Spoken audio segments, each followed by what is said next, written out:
So hello everyone. अब हम अपनी जावा सीरीज़ ही कंटिन्यू कर रहे हैं। लास्ट वीडियो में हमने समझा था कि स्कैनर क्लास का कंसेप्ट हमको क्लियर हो गया था, राइट। अब इस वीडियो में हम समझेंगे इफ़ स्टेटमेंट को, एल्स इफ स्टेटमेंट को, देन हम समझेंगे हमारे स्विच स्टेटमेंट को। उसके बाद हम फॉर लूप समझेंगे, वाइल लूप समझेंगे, डू वाइल लूप समझेंगे। बेसिकली हम अपने कंडीशनल स्टेटमेंट्स को समझेंगे प्लस हम अपने लूप्स को समझेंगे, राइट। अब देखिए, पहले हम इफ़ स्टेटमेंट समझते हैं। देखिए, इफ़ स्टेटमेंट क्या होता है। सपोज़ कि जैसे कोई एग्जांपल ले कि अगर देखो, या तो आप इफ़ को ऐसे ले सकते हैं ना, या तो, है ना। तो देखिए, अगर एक बच्चे ने, मतलब समझ लो एक बच्चे का रिजल्ट आया, राइट। तो या तो वो पास हो गया या वो फेल हो गया, ठीक है। ये इफ़ स्टेटमेंट वही चीज़, वही कंडीशन मेंशन करता है, ठीक है। या तो इफ़ वो बच्चा पास हो गया, एल्स वो बच्चा फेल हो गया, ठीक है। अब देखिए, अब हम इससे ना एक एग्ज़ाम्पल से आपको मैं समझा सकती हूँ। देखिए, मैंने ना अपने चैनल पे इफ़ स्टेटमेंट और फोर लूप्स, ठीक है, इसका प्रॉपर एक वीडियो मेंशन करके दे रखी है। और उसका थंबनेल से आप समझ जाओगे कि ये इफ़ स्टेटमेंट वाली वीडियो है। आप उस वीडियो को एक बार देख लोगे ना, तो गो थ्रू हो जाओगे, तो आपको अच्छे से आपको इफ़ स्टेटमेंट का कंसेप्ट समझ में आ जाएगा। क्योंकि कंसेप्ट इफ़ का चाहे जावा में हो, चाहे जावा स्क्रिप्ट में हो, चाहे सी में हो, चाहे C++ में हो, बिल्कुल सेम होता है। इफ़ स्टेटमेंट का कंसेप्ट बिल्कुल सेम होता है। लूप्स उसमें भी सेम होते हैं, इसमें भी सेम होते हैं। तो आप एक बार वो मेरी जावास्क्रिप्ट की वीडियो भी देख सकते हो, नहीं तो अलग से इफ्स की मैंने एक वीडियो बना रखी है, आप वो भी देख सकते हो, ठीक है।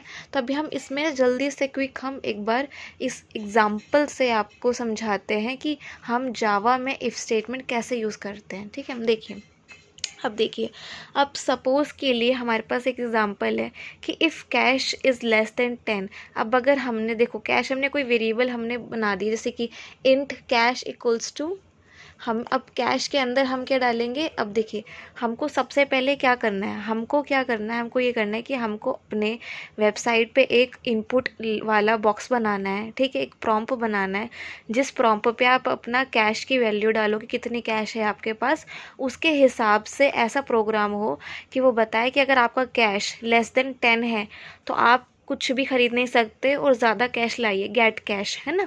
अगर आपका कैश ग्रेटर देन 10 और कैश आपका लेस देन 50 हो, ठीक है, तो आप क्या कर सकते हो, आप एक चीज़ खरीद सकते हो, राइट। और अगर एल्स, ना तो इफ़ ना एल्स इफ़, अगर एल्स, ये दोनों चीज़ अगर कंडीशन नहीं हुई, तो आप क्या कर सकते हो कि आप दो से एक चीज़ क्या, आप ज़्यादा चीज़ खरीद सकते हो, कि कैन बाय एनीथिंग, आप कुछ भी खरीद सकते हो, राइट। तो अब सबसे पहले हमने क्या किया, हमने एक वेरिएबल कैश इंट वेरिएबल हमने डिक्लेयर करा, उसको इनपुट हमने ऐसे दिया, ऐसे हमने, देखो, सबसे पहले हमने क्या किया, स्कैनर क्लास बनाया। स्कैनर क्लास में हमने ऑब्जेक्ट बनाया एससी ऑब्जेक्ट में हमने न्यू कीवर्ड डाला स्कैनर क्लास, उसके अंदर हमने सिस्टम डॉट इनपुट लिया, ठीक है। उसके अंदर अब हम क्या करेंगे, अब बाहर आएंगे, हम यहाँ पर आए, फिर हमने एक वेरिएबल बनाया कैश नाम का वेरिएबल बनाया। उसके अंदर हमने अपनी इनपुट वाला स्टेटमेंट डाल दिया, ठीक है। हमने ये जो हमारा इंट फंक्शन है वो डाल दिया, SC object dot next int, ये जो नेक्स्ट इंट वाला फंक्शन है ना, वो हमने यहाँ डाल दिया, ठीक है। अब ये समझ गए यहाँ तक का इनपुट क्या है, और इनपुट पे हमने फंक्शन लगा दिया है, ठीक है। अब हम कंडीशन लगाते हैं। देखो, इफ़ कंडीशन में हमने क्या किया, अगर कैश, अगर जैसे कि वो बॉक्स है, बॉक्स खुल के आया वेबसाइट में और मैंने डाल दिया कि 7 रुपये डाल दिया सपोज़, तो if cash is less than 10, तब वो आप क्या काम करो, आप प्रिंट करवा दो कैन नॉट बाय एनीथिंग, या और प्रिंट करवा दो उसके बाद गेट कैश, ठीक है। और उसके बाद हम अगर 10 से ज़्यादा कैश है, ठीक है, मतलब कैश हमारा 10 रुपये से ज़्यादा है, तो उसमें क्या ऑप्शन में आ रखा है, कैश शुड, अगर else if cash is greater than 10 या कैश इज़ लेस देन 50, तब आप क्या करवा दो, तब आप प्रिंट करवा दो कैन बाय वन थिंग, आप एक चीज़ खरीद सकते हो, राइट। उसके बाद अगर ये दोनों कंडीशन मतलब कि ट्रू नहीं है, ना तो कैश हमारा 10 से कम है, ना कैश हमारा 50 से कम है, ठीक है, अब कैश हमारा 50 से ज़्यादा, राइट। तो जो ये दोनों कंडीशन नहीं ट्रू है, तो हम एल्स में आ जाएंगे। एल्स क्या करो, एल्स फिर कर दो कैन बाय एनीथिंग। अगर मैंने इनपुट में डाल दिया 60 रुपीज़, तो ना मेरी ये कंडीशन चली ना मेरी कंडीशन चली, तो मेरी एल्स कंडीशन चल जाएगी। तो आप इससे इफ़ एल्स का कंसेप्ट समझ गए कि इफ़ एल्स कैसे काम करता है, ठीक है। अब सपोज़ अगर मैंने यहाँ पे 7 रुपये डाल दिया, इनपुट में मैंने 7 रुपये डाल दिया, है ना, तो क्या आएगा, अगर 7 रुपये मैंने इनपुट पे डाल दिया, तो can not buy anything get cash, ठीक है, यहाँ पे जो लिखा है। तो आप समझ गए कि इफ़ और एल्स इफ और एल्स कंडीशन का कंसेप्ट समझ गए, इसका कंसेप्ट है ना, और इसको हम कैसे हमारे जावा में इनपुट के साथ हम यूज़ कर सकते हैं।